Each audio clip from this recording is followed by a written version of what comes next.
Denmark, third year on the Tinkoff Saxo squad.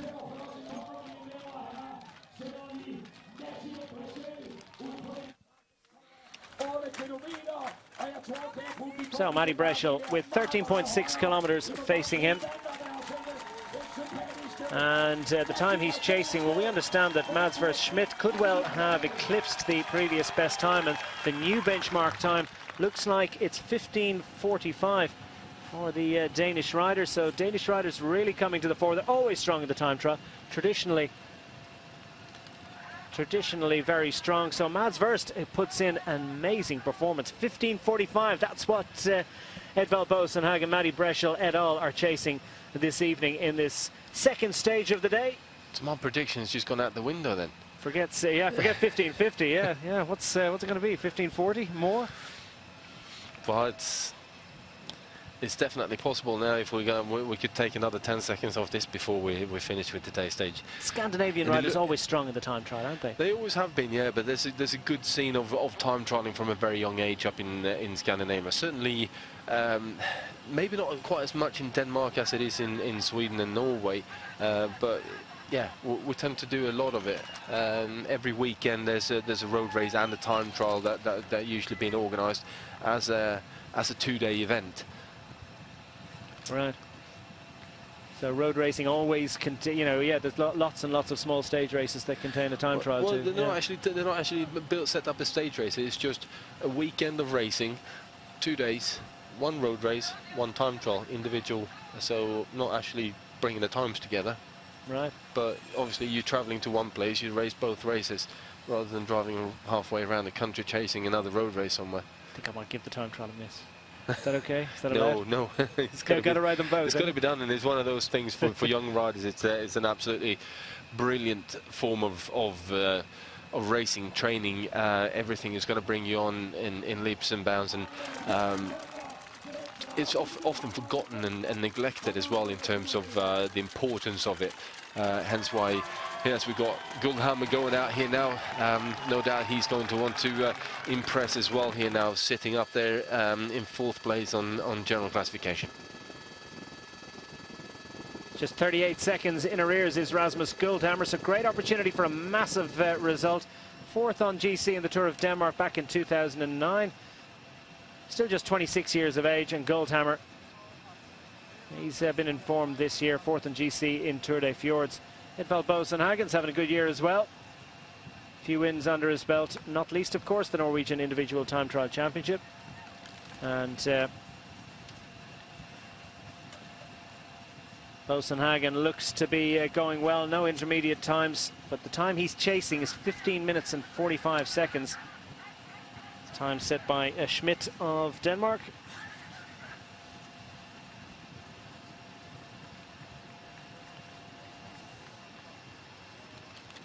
Mads versus Schmidt.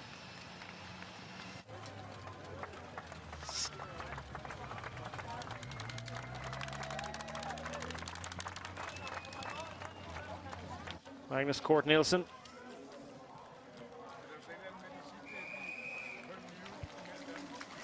Driving for the line, the man from Orca Green Edge in the colours of the Danish national team.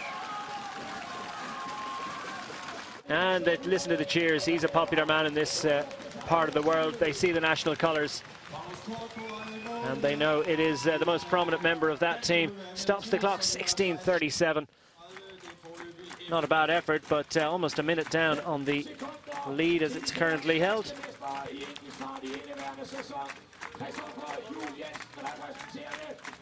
Team Colquick, the local Chris Juhl Jensen sitting 3rd overall for Denmark, and listen to the cheer as he launches himself off the start ramp. It's the Danish national individual time trial champion. Clearly good against the watch. In fine form, he's been in the action all week. Alexander Kampe was very impressive yesterday on the final circuit in Vejle. I thought he rode incredibly well, and I'm quite keen to see what he can actually produce on a time trial bike here. Yeah, Kampe finishing 3rd on that occasion behind Guldhammer and Breschel, leading the youth competition. He's in the white jersey, and in the blue jersey of leader of the points competition is Matty Breschel. He's got a 4-point advantage on Marco Marcato in the points competition. He'll be very, very satisfied with what's happened so far. Interesting cornering technique there, and well, Jay McCarthy is certainly going to hold off Edvald Boasson Hagen as he comes to the conclusion of this 13.6 kilometres. The Australian rider, prominent all week, and the pain and suffering is over for another day. Been a tough day for the riders with the a double stage, and he's cuts a lonely figure at the moment, doesn't he? Lars back as he waits for his opportunity to head away in the time trial. Pretty much everyone else has disappeared at this point. Just waiting for Marco Marcato, and then it will be the final rider to start the time trial. Lars back of Lotto Soudal. Just getting confirmation that Magnus Cort Nielsen is coming to the finish there on 16:37, so not quite as good as we were potentially expecting from him. So it's Mads versus Schmidt of Denmark and Team Colloquick that has the lead at the moment, 15 minutes and 45 seconds. Boasson Hagen's got a puncture. He's got a rear puncture. Oh, problems for Edvald Boasson Hagen. He's on a tubular, of course. He can ride that one through. He hasn't got the time to change it, but look at the way the bike is snaking around, and that's disappointment. 16 minutes and 18 seconds is a fine effort. How much time did that puncture cost him? Because I do believe that he could well have lost third place. At the moment, he's sitting fourth, according to our calculations. Matty Breschel well into his effort, and Magnus Backstedt is working away at the abacus, trying to figure out, but I think I have him fourth at the moment. Yes, I believe so. We won't commit to that at the moment. Still waiting for the official confirmation, but good effort from Edvald Boasson Hagen to control that bike. Rear wheel puncture not coming, well, would have been worse if it happened a bit earlier, but he was at least able to ride it through to the finish.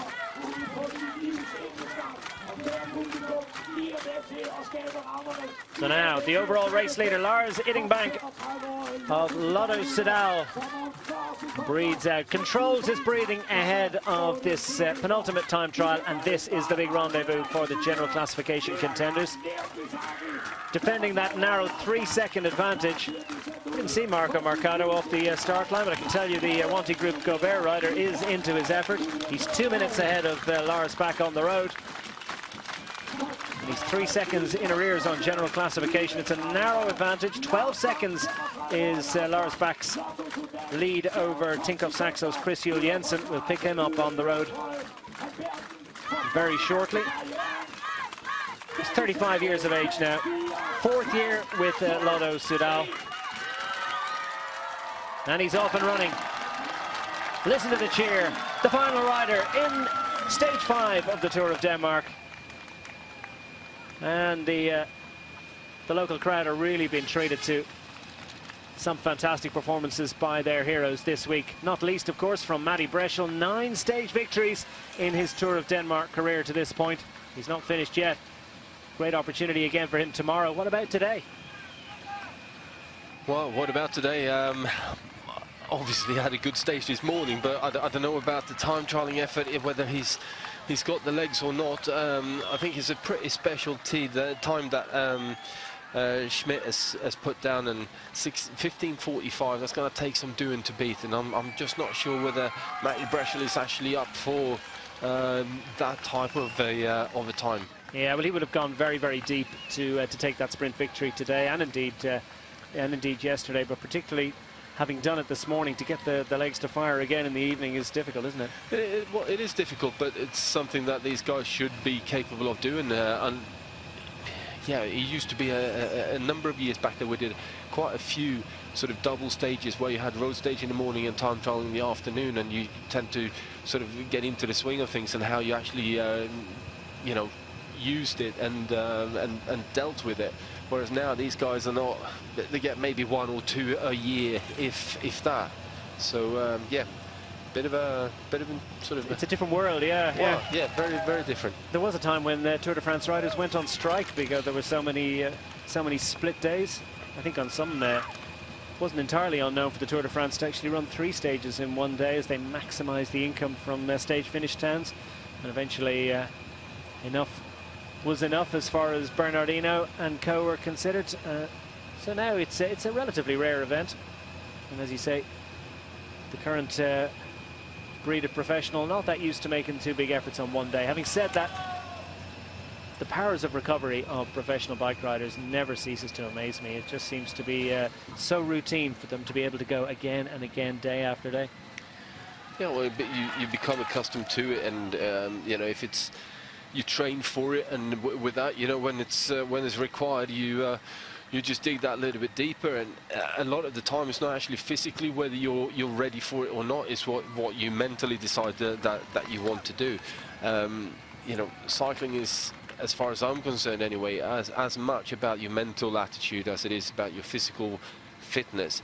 These guys, most of them are just about equally as fit. Okay, there's some variations in terms of body weight and body shape and all the rest of it. It's got to decide whether they can go uphill fast enough or not, and whether they're a good sprinter or not. But at the end of the day, in general raw fitness, they're about the same. So it comes down to how much do you want to get out there, hurt yourself to produce a result. Yeah, everybody's hurting. Yeah, everybody's energy reserves tend to dwindle at more or less the same rate. So across a stage race, yeah, it's all about levels of motivation to a certain extent. So we pick up a side of the man currently in the hot seat. That's Mads Schmidt. Straight onto Twitter and Facebook to tell the world while I'm leading.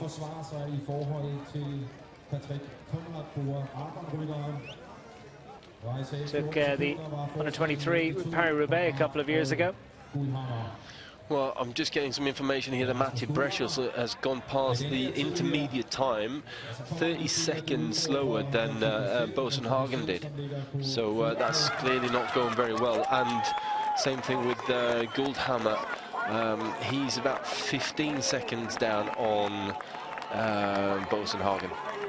So Rasmus Guldhammer, sitting 5th overall, is ahead of Mathieu Breschel on the road, but slower than Edvald Bosenhagen. And we know that Edvald Bosenhagen is in and finished, but sitting 3rd on the timesheets as best we understand it at the moment. Mads Schmidt is the rider that's leading with that stunning time of 15 minutes and 45 seconds. Gerald Zielek making his way towards the finish. Currently 8th overall.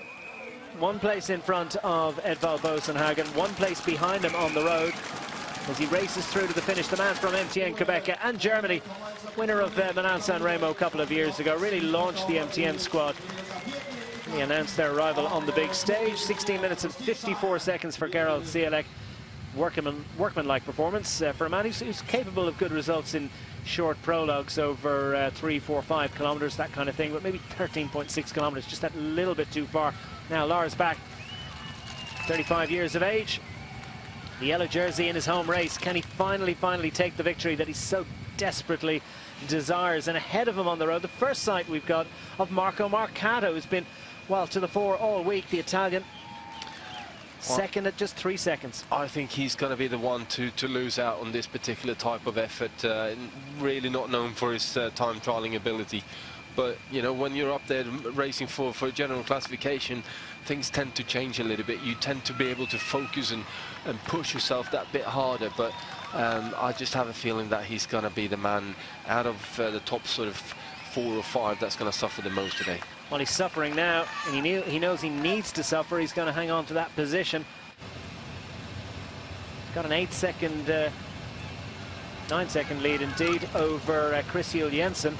On the left-hand side of screen, that's Chris Juul Jensen, the individual time trial champion of Denmark, who's really hanging out of a big gear. Lars Bak looks like he's going at a similar rate, of course, different parts of the course. Well, Juul Jensen's just going through the intermediate time at 8 minutes and 7 seconds. So that's going to tell us a bit when we get into Lars Bak coming around that turning point as to how they're faring against each other. So that's what Lars Bach's chasing. Oh, as just interesting variety of...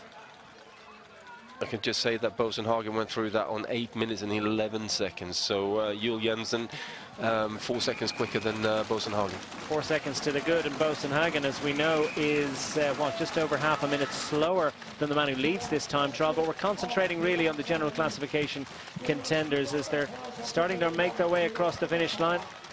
That's Colaquic's Alexander Kamp. Some interesting lines through the corners at the back end.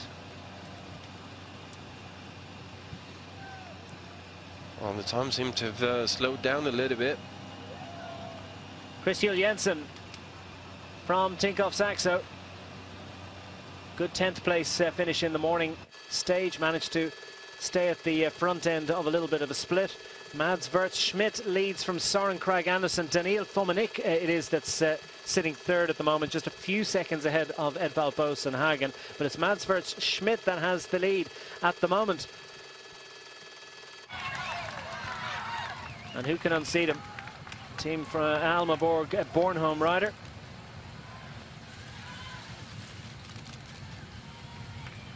Sorry, Team Colaquic rider, of course, the local continental level rider, as Lars Bach gets the cheers. Sort of anxious applause, isn't it, from the crowd at the side of the road. They're cheering him on to victory. They want to see, can he hang on? Marcato's just gone through that intermediate time at 8 minutes and 33 seconds. So compare that to Jules Jensen that went through on 8:07. So he's leaking time in a big way. 18 seconds traded. So Jules Jensen has got himself up straight up into second place here on GC if he manages to hold on to this. 26 seconds even traded to Chris Jules Jensen. So Jules Jensen's certainly moving up into second place, it would appear. But can he overhaul the race leader? And he's not lacking for motivation, is he? He's a big, powerful rider. He's really announced himself in the last couple of years as Chris Jules Jensen. Interestingly enough, he's on his way to Orica Greenedge for the next 2 seasons. Just signed a contract, so he'll be leaving Tinkoff Saxo at the end of the year.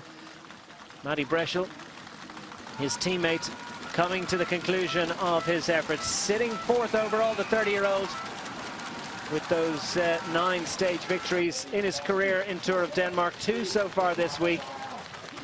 Won't be a third, I don't think, this evening. 17:21 is over a minute down on the stage leader at the moment. Mads Wirtz Schmidt.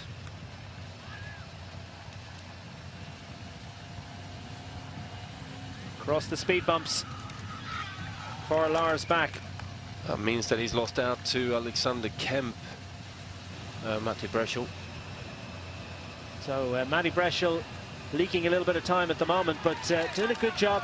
Not sure if stage honours are on offer for Chris Jules Jensen. I don't think he's that concerned about that. His focus, his entire focus, is on a man that is further behind him. Total of 4 minutes behind him off the start ramp, and in between them is Marcato. Well, Lars Bach went through that intermediate at 8 minutes and 21 seconds. So compare that with Jules Jensen 8:07. We've got to remember then 12 seconds this morning, so Jules Jensen is effectively a virtual yellow leader right now. So at the moment, 2-second advantage at the halfway point for Chris Jules Jensen. That is the narrow advantage, and still almost 7 kilometers of bike racing for Chris Jules Jensen to perhaps extend his advantage. Things looking good for the Tinkoff Saxo man. It's a good effort for Team Cult Energy's Rasmus Guldhammer, who's sitting 5th overall going into today's stage. Nice little bit of bike handling there by Chris Jules Jensen. He's been through this course. No surprise for him through that little S-bend. Hops it up over the curbs and immediately back into the drops. Well, as quickly as possible anyway. And onto that big gear. The lights from the Tinkoff Saxo, and indeed the camera motorbike behind him, illuminating the way for the young Danish rider. 26 years of age, grew up in Ireland.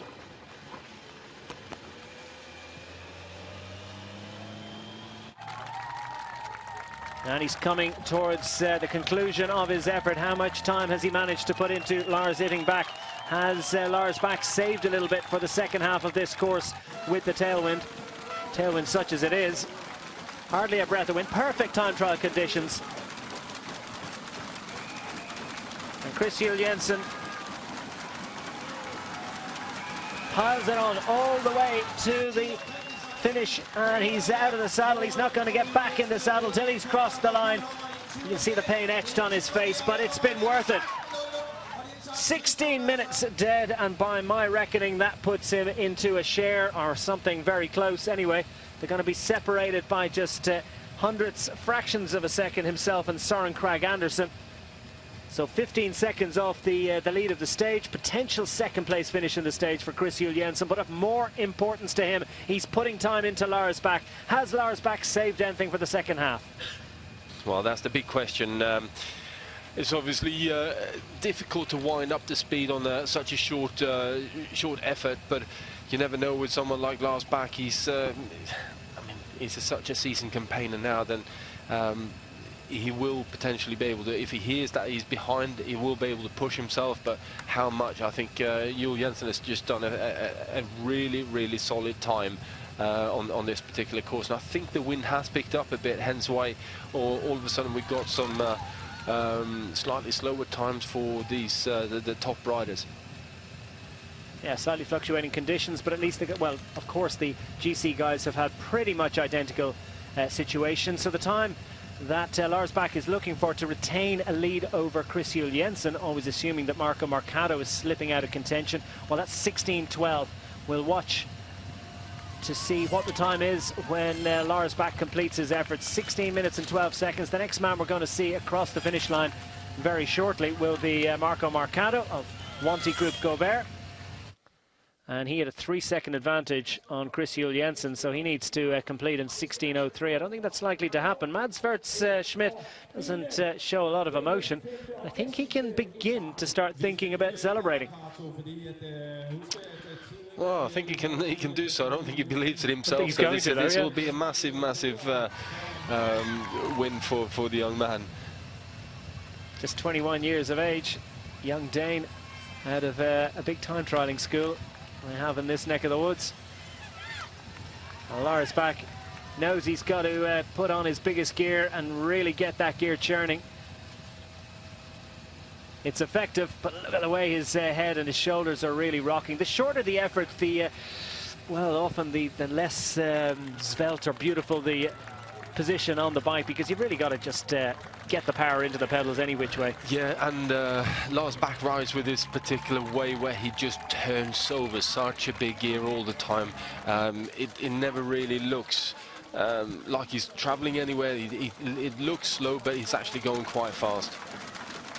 So Marco Marcato sprints for the line. How much time has he managed to preserve? 16:03 if he's to hang on to second. That's the time that the Italian 31-year-old with Wanty Group Gobert needs as he charges for the line at the conclusion of 13.6 tough kilometers of time trialing. 17:02, more than a minute lost, so Marcato will slip well down the order.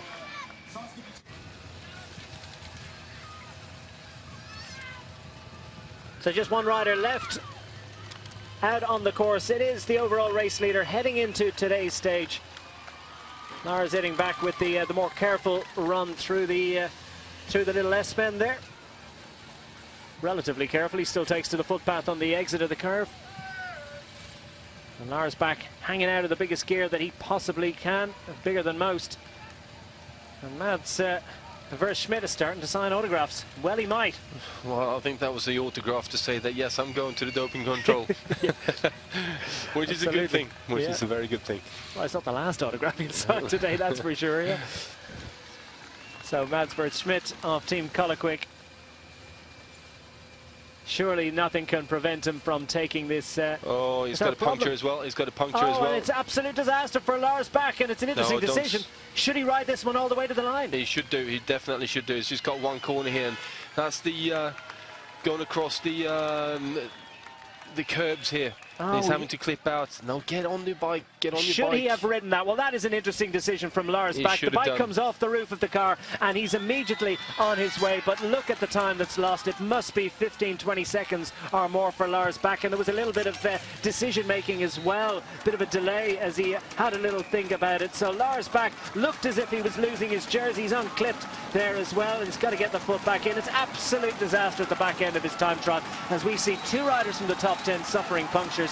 Edvald Boasson Hagen deciding to persevere on that tubular right to the finish. Lars Bak takes a bike change, gets the applause and the support of the crowd, but it's well, it's sympathetic support. 16 minutes and 57 seconds. The dream is surely over of overall success in this race. Mads Schmidt can celebrate, although it doesn't seem minded to, because he's taken victory in the Stage 5 time trial. Lars Bak will have to trade that yellow jersey for his Lotto Soudal outfit for tomorrow. And the leader of this race, heading into the final stage, is the Tinkoff Saxo rider Chris Juul Jensen of Denmark.